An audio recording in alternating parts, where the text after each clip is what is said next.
Your internet is slow, videos keep buffering, games lag, downloads take forever.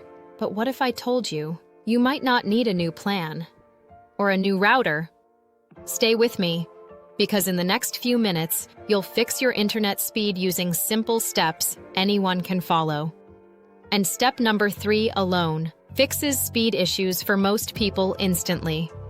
Let's start. First, before fixing anything, you need to know what speed you're actually paying for.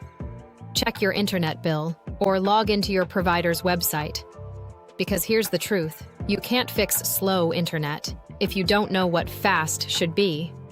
Now go to a speed test website, like Speed Test. Run the test, at least 3 times. And here's the important part. If possible, connect your computer directly to the router using a cable. Why? Because Wi-Fi can lie, but a wired connection tells the truth. Wait, this part is critical.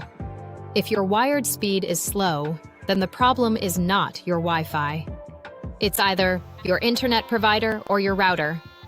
But if wired speed is fast and Wi-Fi is slow, then your problem is inside your home.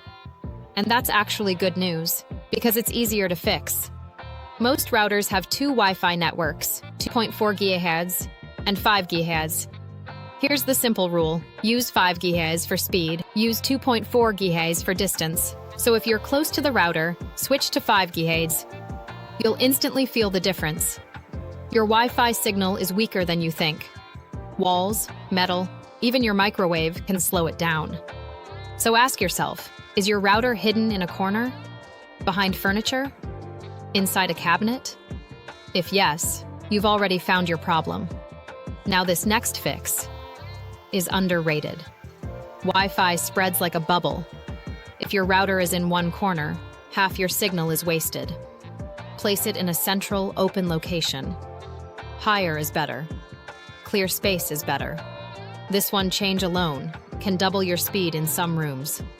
Here's something most people don't know. Your neighbor's Wi-Fi can interfere with yours, especially in apartments. Use a Wi-Fi analyzer app to find the least crowded channel. Then log into your router settings and switch to that channel. Less traffic equals faster internet. Try these quick wins. Restart your router once a week. Update your router firmware. Disconnect unused devices. Limit background downloads. Small tweaks, big difference. If nothing worked, then yes, it might be time to upgrade. Old routers have limits. Some can't handle modern speeds. Or your home might be too big. That's where a mesh system comes in. It spreads strong Wi-Fi everywhere. So before you spend more money, try these steps first. Because most slow internet problems are easier to fix than you think. If this helped you, make sure to subscribe for more simple tech fixes. And tell me in the comments, which step worked for you?